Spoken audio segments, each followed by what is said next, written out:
Stay tuned for the story time video after the reaction video.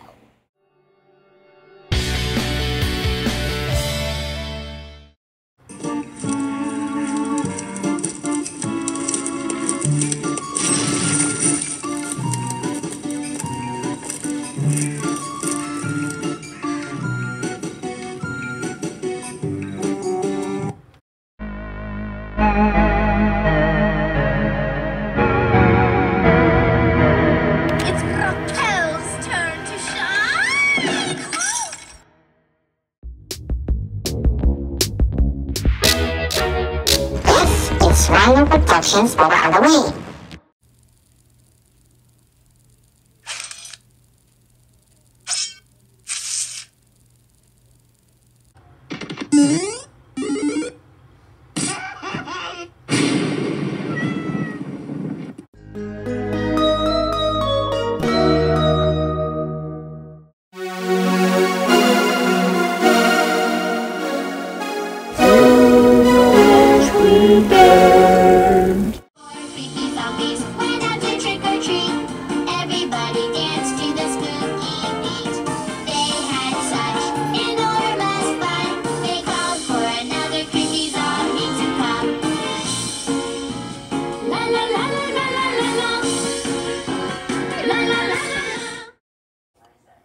Hi, I'm Mandy.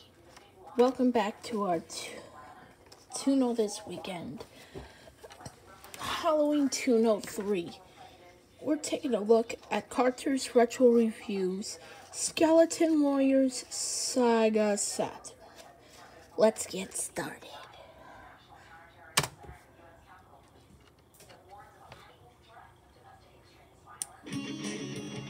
Welcome to Carter's Retro Reviews. I was hanging out with my brother the other day and I said to him, hey, you know what we should do? We should put together your computer. It's been a while and I've been meaning to get around to it. And he went, yeah! But that's a long time ago. This is a bad thing that I went there first, isn't it? And I went, yeah. I think he meant to go, yeah! But he went. Still gotta need a control block.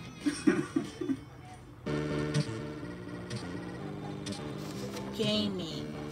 Still got a control that. Skeleton Warriors.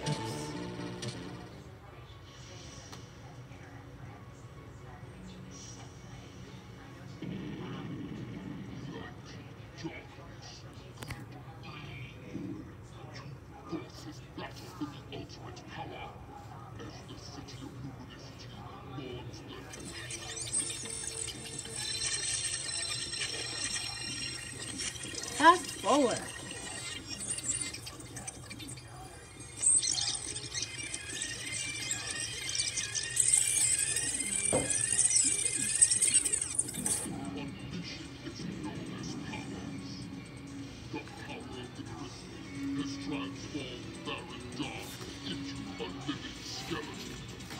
Whoop! The skeleton to your bones. That's lame. Oh, look at the power. Skeleton Warriors.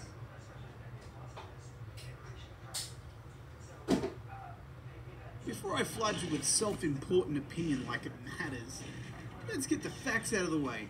This game was on both the PlayStation and Sega Saturn. This game comes from the CBS cartoon with the same name, which was on TV from 1993 to 1994. Here's what you've been missing out on. In here, quickly! You got a cartoon. Oh no! This is new. Bad morning to you. I think we're about to be fresh squeezed. Oh, a werewolf. That's one more time. That was your It's a idea? cartoon. Part A, Part B's your territory. Ready? Oh, gotcha!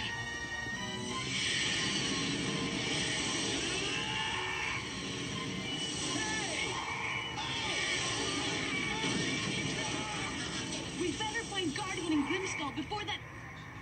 whatever it is down there gives up Dark and his boys. And the part I don't get is how a TV show that had one season made for it gets a game for it. One season? Yeah, okay, it potentially lends itself to a good game. But there were plenty of other shows out there that could have been turned into a video game and were not. So what makes this series so fucking special? I don't need to take a dump just yet. So this is where I try to explain what I think of the game. I can explain about that later. People seem to hate this game, or at the very least do not care for it. Actually, I would argue that hating a game but I actually is less brutal have than no playing choice it in and an forgetting about idea it. sometimes. At least if you hate it, it's in the temporal lobe of your brain, and it stayed with Nope, you. you gotta It's listen like to your watching a brain. Christmas film starring Tim Allen. You walk away from the movie pretty angry, but after about 10 minutes, you forget all about it and move on with your life. Now, if you've ever had this displeasure of watching the movie Testosterone, which I will argue is the worst film I've ever seen, beating Plan 9 from Outer Space and X vs. Sever by a long shot, it makes the hottie and the naughty seem like Tom Putnam's magnum opus. Which makes Testosterone a success in a very strange way. It's a movie I've not forgotten, and it's not left me. Where I'm going with this is this game to most people But it's could a fighting easily fall by game. the wayside. It could easily be forgotten about.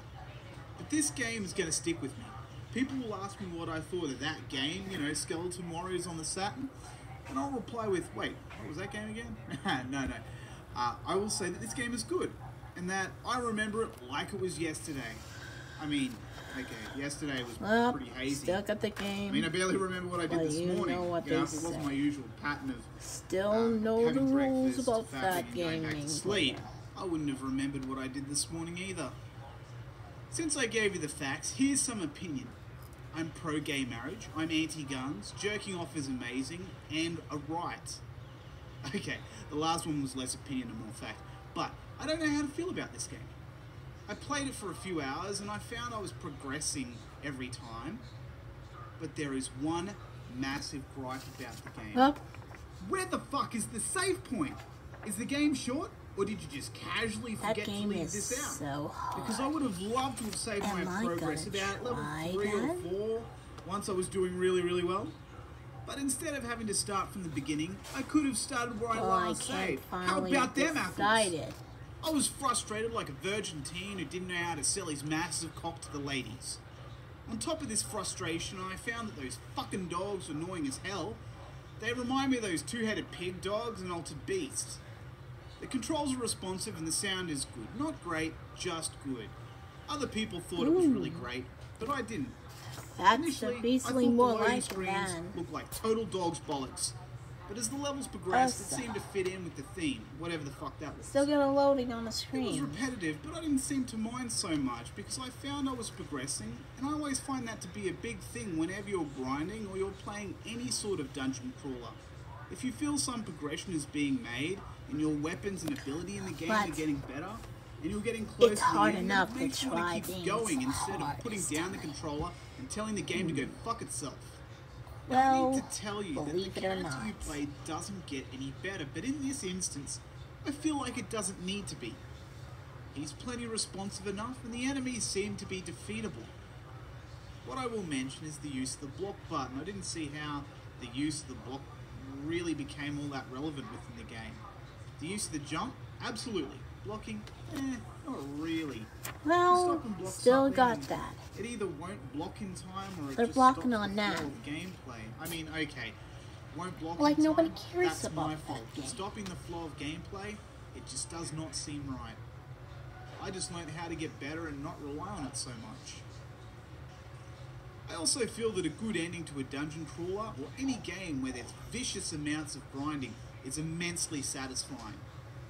Makes all those hours you wasted worthwhile. But I also argue too, what is wasted time?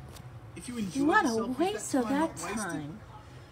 Do you feel like you get more out of I have life no by idea. doing large I have no hikes, idea what perhaps? that is. Maybe you like to do But that too in that's your spare gone time. now. Maybe a little dungeon crawling for a few hours and then a huge hike It's the hard next to day. I don't know, try I to don't run your life. things a hard way. It says on the front cover of the Skeleton Warriors box that it looks better than anything currently available on any next-gen platform, according to GameFan. I didn't even know that was a publication. Could it just be a fan of the game? Well, Still the But even though it publisher. looks pretty good, it certainly does not look better than anything out. That is complete bullshit. This came out in 1996 and there were plenty of nicer looking games on both the PlayStation and Sega Saturn by this point. One of the biggest gripes I've heard from other people is that, and this is where the big difference of opinion will come in, is that the game is boring. I've played my fair share of boring games and I don't feel like it really is. I played games where I didn't give a shit, or just yawned, put down the controller and just walked away. But I want to keep getting better at this game. I mean, it's no Sonic or even Rayman by comparison. Would I recommend this game? I think so. It's not a strong recommendation, and even the save feature would have made this game a lot better than what it was. But it's certainly not as dreadful, like some people will tell you. Well, there you have it. The Skeleton Warriors Sega Saturn. But always remember, come back next time. As always, see you next time.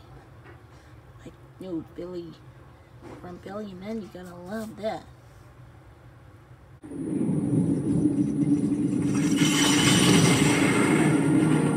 Happy Halloween, everyone. Get all fight.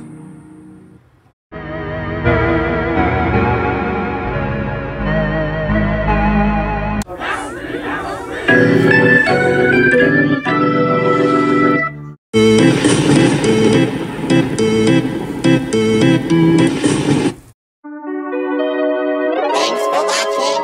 Have a nice day. And now, the Storytime video.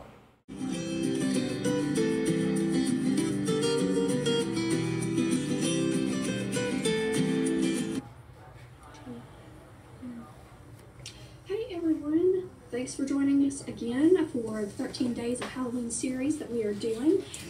Today I am reading Boogie Bones by Elizabeth Laredo.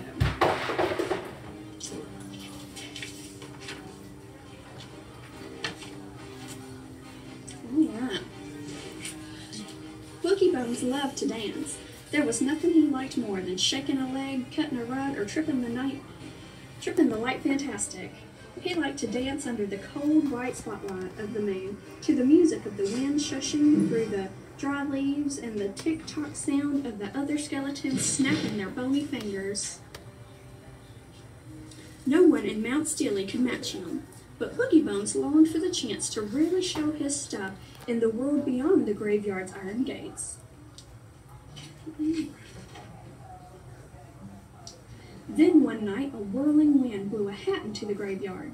Tucked inside was a flyer that read, "Dance Contest Saturday. Come one, come all to the town hall. Prizes, music, romance." That was the night Boogie Bones hatched his daring plan. No other skeleton had ever left the graveyard, except to go trick-or-treating on Halloween night. They were all just a bit frightened of people who had no bones about them. Even Boogie's teeth chattered a little at the thought.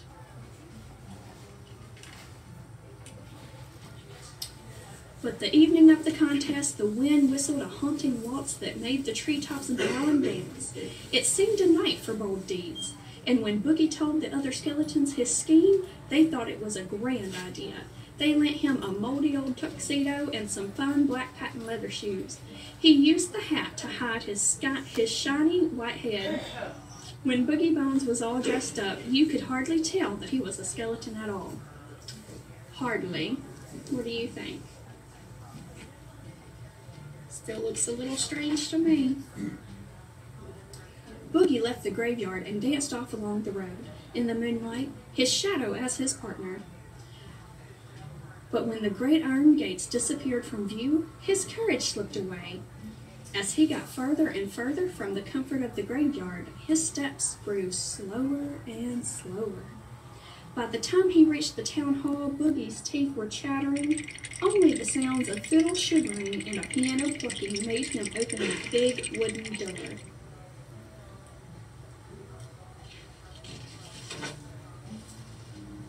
The town hall was crowded that night with all the best dancers in the county, even some of the worst.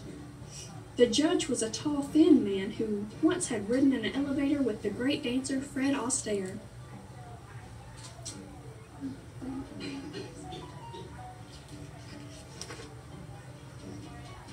When Boogie Bones got there, a cha-cha-cha was in full swing, and right in the middle of the floor, a man and a woman were dancing all alone. The man had a beard like a tumbleweed, but that wasn't what made Boogie Bones stop and stare. No doubt about it, these two were the county's top dancers.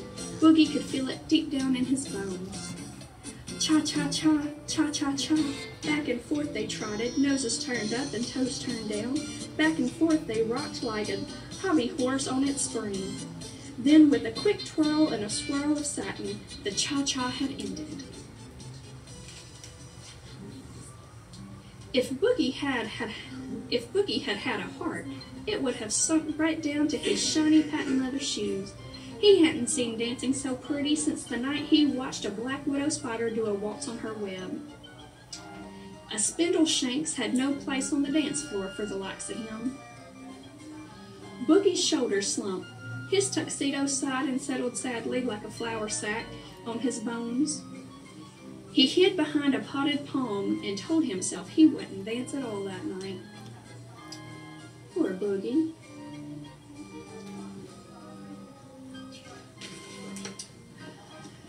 That's when the opening notes of a tango filled the air. A tango! Boogie Bones swayed. He tapped his toes, he twitched his hips. Before he knew what he was doing, Boogie Bones was dancing in the corner, with a palm tree as his partner. The green leaves rustled and shook, but no one noticed. Well, almost no one. But when the tango music reached its peak, Boogie couldn't hide his light behind a palm tree any longer. He didn't care about being the best, he just had to dance. Boogie burst from his corner and grabbed a partner from the line of ladies by the wall. Together they tangoed across the room. What a wonderful dancer, the crowd murmured. He tangos better than Fred Astaire, said the tall, thin judge to himself. But of course, there wasn't a lot of room in that elevator. Boogie Bones' partner thought she was the luckiest woman alive. Look at them, just cutting a rug. When the music stopped, the whole crowd applauded. They begged Boogie Bones to dance again. He and his partner did a mambo. They rumbaed, and they waltzed. The bearded dancer grew so jealous he dropped his partner in mid-dip and flounced off the dance floor in a rage.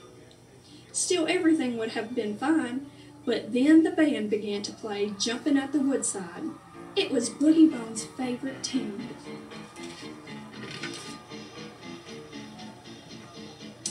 He started to Lindy Hop. Boogie Bones' feet flew faster than a flock of crows. He wiggled and he jiggled back and forth across the dance floor while the crowd clapped and cheered until his hat flew off. An eerie sound filled the room. Oh! Someone screamed. The tall, thin judge fainted dead away. The band stopped playing. Boogie Bones' partner muttered, "It figures," as she crept back to her seat against the wall. It looked like winning the dance contest was out of the question. Look at Boogie. He lost all his clothes. Then a little girl stood up on her chair in the corner. Her name was Maggie Brown. She wore Boogie Bones' hat tilted at a rakish angle over her braided hair. She said, "I'm not afraid of any old bones." And she climbed down off her chair and held her hand out to Boogie Bones.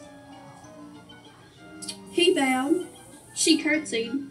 They taught it in school. They started to dance. The crowd stood quaking in their boots.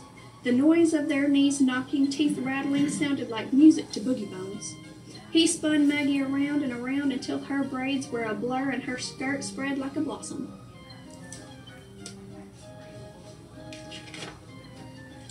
After a while, the people watching began to feel a little silly.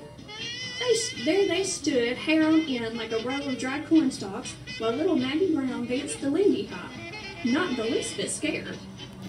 It just didn't seem right. so one by one they began to clap. The band leader shrugged his shoulders and lifted his baton. The band went right back to playing Jumping at the Woodside, while Boogie Bones and Maggie danced and danced. It was the best Lindy Hop that crowd had ever seen. Even the judge, when he revived, had to agree.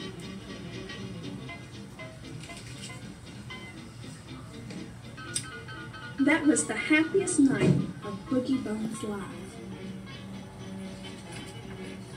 It looks like he won that contest. And that's the end. Hope you enjoyed this book. If you did, let me know down below. And we will see you in the next one.